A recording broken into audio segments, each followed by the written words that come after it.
they're talking best lawyers. He can't be there now because he's gone. Well, we don't have any of those guys. That's what I heard.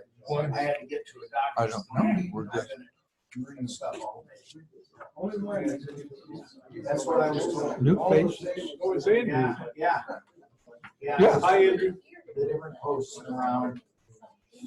Yeah. Andrew, how come you didn't make the top list? We feel cheated. Can't hear him. I can't hear you. That's the best you sounded, Andrew. Oh, you muted yourself. He's done. Nope. Nope. We have no voice. He's got to unmute himself. Gotcha. There he is. Oh.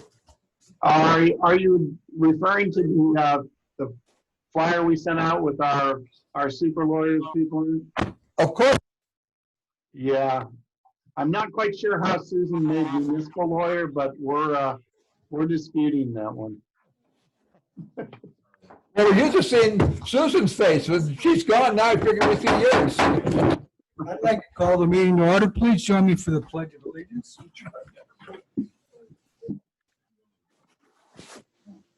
I pledge allegiance to the flag of the United States of America and to the republic for which it stands, one nation, under God, indivisible, with liberty and justice for all. Thank you. Please be seated. Roll call, please. Yes, sir.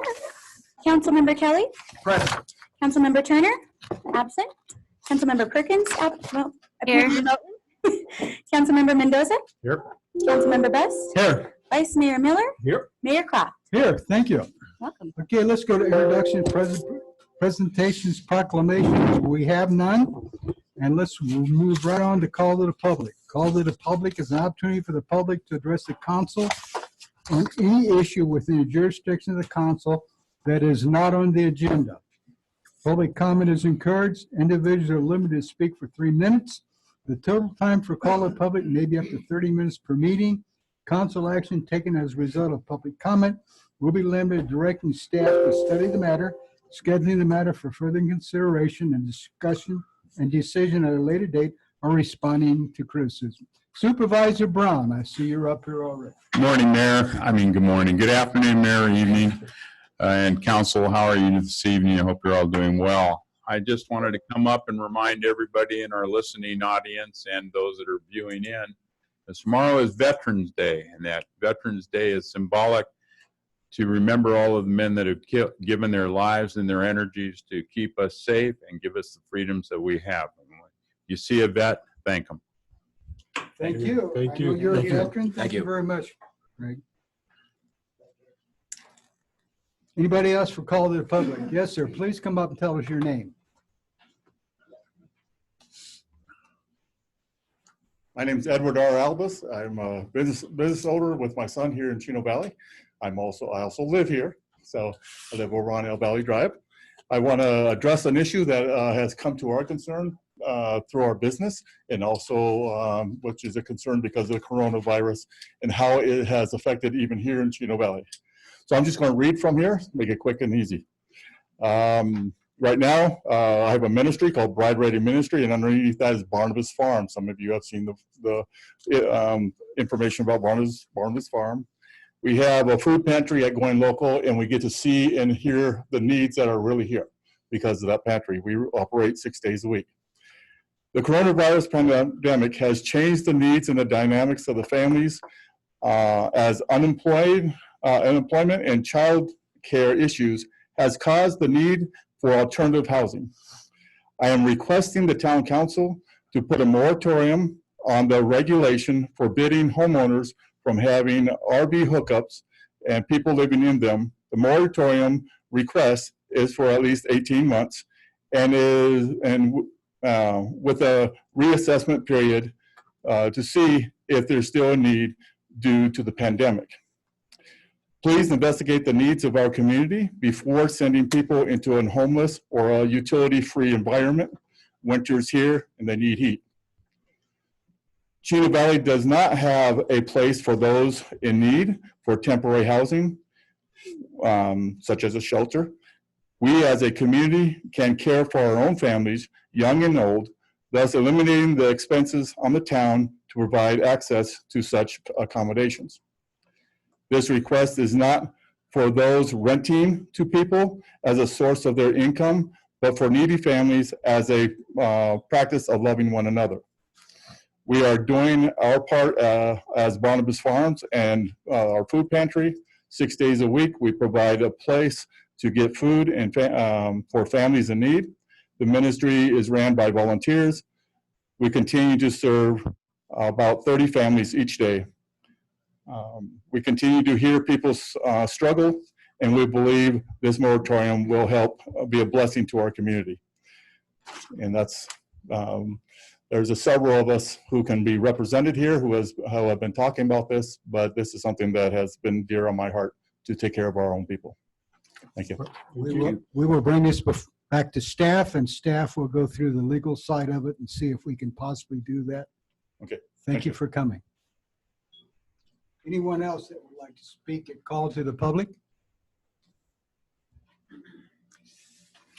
Hearing none, we'll move on to current events, summaries, and reports. This item is for information only. The mayor, any council member, or town manager may present a brief summary or report of current events. If listed below, there may also be a presentation on information requested by the mayor and council, and questions may be answered. No action will be taken. Let's go to this side. Do you have anything? I'm good. Yes, sir. Nope. Yes, sir. My name is Cloyce Kelly. Today is the 245th birthday of the United States Marine Corps. I'd like to reach out to all our Marines in the future, wish them a happy birthday and continued support for the United States of America. And number two, on that, just in reference, if you've noticed lately during the election cycle and everything, we have a lot more motorhomes and RVs have appeared in our area at people's houses. I've had a couple of people that were concerned of the situation over the election that have brought, $600,000-$800,000 motorhomes and to visit because they didn't want to be where the people. So they've gone back to their home, but it's a very interesting subject you bring up. That's all. Thank you. Any other comments? I'd like to make a comment. I would like to thank everybody and staff that had anything to do with the Halloween handout, the Halloween thing we did. We handed out over 600 little individual packages that were stuffed by staff from all departments.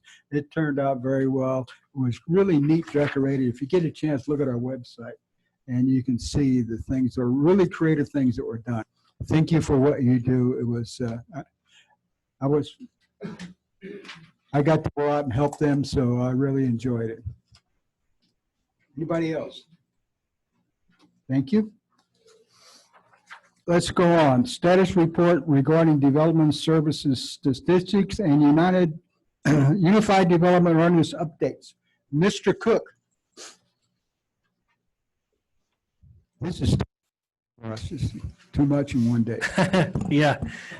Thank you, Mayor and members of the council. Oh, sorry.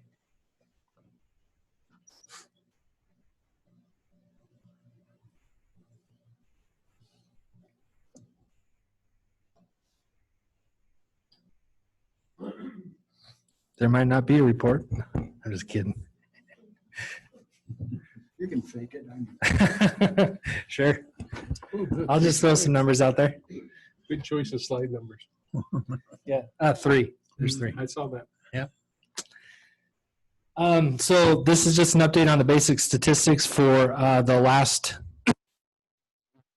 basically the last quarter, which is July, September, and October of fiscal year, which is the first quarter, I guess, of fiscal year 2021. So just as a brief overview, fiscal year 19-20, we had a total of 400 residential permits, 35 commercial permits. Total valuation of those projects was over. Total number of citations we issued last year was 51. Total number of code cases, 277. We held 2 neighborhood meetings, 5 UDO amendments, 7 rezonings, 16 site plan reviews. We had 13 engineered driveway permits, 4 grading permits, 30 sign permits, and 20 land use permits. And that was for fiscal year 19-20. Now, there's some startling differences. We're already set to exceed the first quarter this year than we did last year. So we've already issued 103 residential permits this year alone. We're up to 13 commercial permits so far. This is the incredible amount. So in the last quarter, the 3 months, we've seen a total valuation of projects come through the town at over $11 million. This is nearly double every quarter of last year. There was one quarter last year which exceeded that and got up to about 7 million. But every other quarter, this is nearly double the valuation of all the other quarters last year, which is pretty amazing, I think. So this quarter, we've issued 3 citations, 67 code cases, 1 neighborhood meeting. We've had 2 UDO amendments so far. Rezonings, we've had 2 site plan in the last quarter. We had 1 new one submitted, but that'll go up next month. We've already had multiple, almost 3 or 4 in the last few weeks. We've had 6 driveway permits, 2 engineered grading permits, 2 sign permits, and 3 land use permits. So this fiscal year is off to a great start. We're excited to see where it goes. We've got a lot of projects coming through, both site plan as well as rezoning. We're also looking at amending the UDO in multiple other sections. We're working on a full draft of Chapter 3. We'll probably bring that to the UDO subcommittee probably January or February, most likely February. We have 2 UDO amendments that we're bringing to Planning Commission in December, one for setbacks and another for Conex boxes. Our code currently does not allow Conex boxes on a permanent basis. So some of the projects that we're dealing with right now include Town Center. That's Mr. Fletcher's project where it's an RV park, phase 1. It'll have some manufactured homes in there as well as a retirement community kind of thing. That's going through phase 1 right now. Hawks Nest Apartments, we are awaiting their submittal for site plan, which is approximately 224 apartments. It's just west of the Walgreens Burger King. There's also approximately 330 single-family residents that are part of the Hawks Nest development. Those will be phased in as well over the next couple of years. Finalizing their site plan has been approved. They're finalizing their construction drawings. Their engineered drawings have been approved as well. And that is 96 units. That was also a subject of a lot of angst and anger about a year ago. So the PAD was not approved, but they have their zoning. Heritage Point, they are coming to final plat to council in December. Bright Star, we just amended their PAD to allow flexible setbacks. They will be submitting for building permits as soon as they are ready, since the subdivision is already platted. Perkinsville 40 subdivision, trying to remember, I believe they've come through for preliminary plat. We're waiting for them to come through for technical review. And then we also have multiple site plan reviews for commercial projects going on right now. Cool. If you have any questions, I can answer them now. Questions? No. That's my report. Thank you very much. Thank you. Thank you. Okay, let's go to the consent agenda. All those items listed below are considered to be routine and may be enacted by one motion. Any council member may request to remove an item from the consent agenda to be considered and discussed separately. Do you want to pull anything? I'll make a motion. We approve consent agenda items 5A, B, C, and D as written. Second. I have a motion in 2 seconds. All in favor, say aye. Aye. Opposed, nay. Motion carries. Let's go on. Hello, Annie. Let's go on to action items. The council may vote to recess the public meeting and hold an executive session on any item on this agenda pursuant to ARS 38-431-0383 for the purpose of discussion or consultation for legal advice with the town attorney. Executive sessions are not open to the public and no action may be taken in executive session. Let's go to 6A. Consideration possible action to approve resolution 2020-1174, decreasing the town's wastewater fee effective January 1, 2021. Mr. Duffy. Thank you, Mr. Mayor and Council. I have just a brief PowerPoint presentation, more than 3 slides, unfortunately. He's smiling at you. I know. That's grimace. He's got a rule that's coming. Tonight we're reviewing whether we continue I think we've done it 1, 2, 3, the third decrease in our basically our sewer rates. Mayor and Council asked us a few years ago to continue to look at the finances and see if we can afford it. We've done it twice so far. Initially, we froze the rates and then we started dropping them from 62.14 down to 60, and now staff is recommending tonight 58. So that's really just the history there. And as you know, in 13, they did a 5-year rate plan that basically had the sewer rates heading up to $79 by this time. So we froze the rates 1 year and then started slowly decreasing them each year. Now, the reason we can do that is because we're seeing really strong residential growth. And the reason the rates were so high originally was because we only had so many customers, but we still had to build the sewer system and we had to make the debt service. But as we're seeing all the new homes being built and adding on to the sewer system, now we can spread those costs over more customers. So we've been able to do it. Now this, as you can see, if you look at the very bottom line, net income loss, and this is on a cash basis, in 18-19, we had a $694,000 profit, or excess of revenues, I guess. 19-20, 278. This year, we're projecting actually to spend a little more than we're bringing in, but that's because of the building we're building out there at the $327,000. And then, of course, next year, we're continuing. We have the 5-year capital plan, so we're continuing to invest in the wastewater treatment plant, doing some capital projects. But then after that, you're going to see positive cash flow. This is a very conservative estimate. I'm estimating 50 homes a year. And as Josh just said, we were having a banner quarter.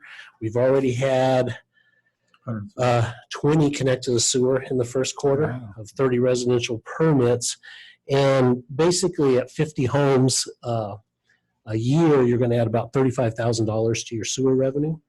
And the net effect of this decrease next year will be $56,000. So it's not going to take many more homes than 50 to actually break us even on the amount of decrease that we're having and just lower the rate. We always want to look at where we are with other communities. And as you can see, we are about third right now. Prescott's 62.87 a month, Sedona's 61.11. We're at 60. We're proposing going down to 58, a little over a 3% decrease. Camp Verde 45, Jerome 52. So we're getting pretty close to where that number is getting right where everybody else is paying right now. And so next year we'll look at it one more time and just continue to look at it every year. We did defer this 6 months because of COVID, and we're worried about how our sewer revenues are going to be affected. But you know, our community stepped up, and actually our number of shutoffs and everything, our collection efforts went down. The community stepped up and kept paying their water and sewer bills. We've had less issues with them even than before the pandemic, which was a surprise, which was really a surprise. We had 1 month we had 0 turnoffs and disconnects. So our community has really stepped up and kept their utility bills up to date. So we sure appreciate that. And this is just the summary, what's in your resolution of how the rates will be affected based on your water meter. And of course, it changes the fixture unit for the commercial folks also. So it's a little bit more than a 3% decrease across the board for all of our sewer rates. Questions? Yes. Yes. Joe, will we be taking another look at this in the spring as we have done in years past before the slowdown, the delay in the pandemic situation? That's really up to you guys, your direction. Okay. If you want to do it a year from now, because this will go in effect on January 1st. Okay. So we can do it in January or July. We can look at it again in July if you'd like to. Okay. Or in June. And really, when these apartments, if these apartments are going to be in, if they come and get on the system, that's going to help the revenues extremely or significantly, I guess. No, I'm really glad to see that we've been able to keep what I considered a promise to our people that originally started on the Bless you. on the sewer system, and we're paying extremely high rates in comparison to other communities. So Right. It's very nice to see that we're continuing to lower them down until we get in line with that. Right. And Public Works putting together their 5-year plan. We can project what our capital is going to be the next 5 years. We have our WIFA reserve funds, which is helping pay for some of those improvements that we need. So the plant's operating very efficiently. It's in the black, solidly in the back. And if it ever goes in the red, we could always come back for a rate increase. But I just don't see that happening in the near future, not with the growth we're having in the community. Okay, thank you. Anybody else? Do I have a motion? I'll make a motion. We approve resolution number 2020-1174, decreasing the town's wastewater fees effective January 1st of 2021. It should be, isn't it not? Second. Shouldn't that be 21? Mine says 21. Mine says 20. Okay, it is with the modification from 20 to 21, effective January 1, 2021. I'm reading the wrong line. Do I have a second? Second. All in favor, say aye. Aye. Opposed, nay? Motion carries. Annie, are you there? Yes. I am. I've been I heard voting you in as the well. background. Thank you. Consideration possible action. Let's go on to B. Consideration possible action to appoint an alternative to the League of Arizona Cities and Towns Resolution Committee. I don't see Jamie here. Who is going to speak? Ah, there comes Aaron. New Jamie. The new Jamie. Jamie. The new. Good evening, Mayor and Council. Cities and towns that are members of the League of Arizona Cities and Towns may submit issues to the League that they wish the League to focus on during the next legislative session. The submissions are reviewed by various policy committees that may recommend the issue or idea be developed into a formal League resolution. Formal resolutions are then compiled and sent to the League members' municipalities. Each member city or town shall receive a resolutions packet in preparation for the annual conference and shall have a seat at the committee with either the mayor or a council member as their voting representative. Resolutions adopted at the resolutions committee will be forwarded to the annual business meeting for formal ratification. The adopted resolutions become the basis of the municipality's policy statement, the League's legislative priorities for the following legislative session. The statement is used to educate legislators on the League's highest priorities for that year. Mayor-elect Jack Miller is the town's current representative to the Resolutions Committee. It is customary for council to appoint an alternative in the event Mr. Miller cannot participate. Do you have a person you'd like to designate as alternative? Does anybody want to do it? I've been to a couple of those. It's up to you.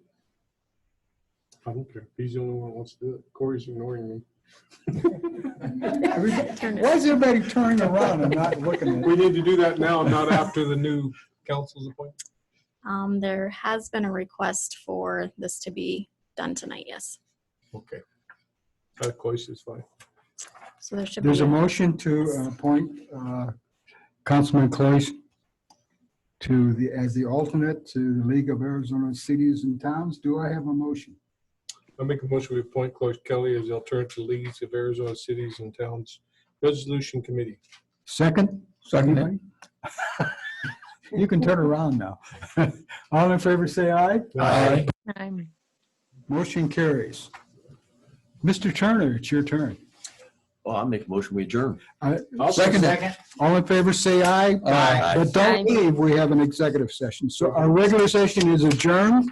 We'll be going into executive session. So I'm going to go to the new agenda. Executive session, Tuesday, November 10th, 2020. This is a call to order. Can we have a roll call for the executive session? Not in front of everyone. Well, are we going to do it in here or are we going to? Okay. Bye. Thank you for coming this evening. Bye, Ed. I'll be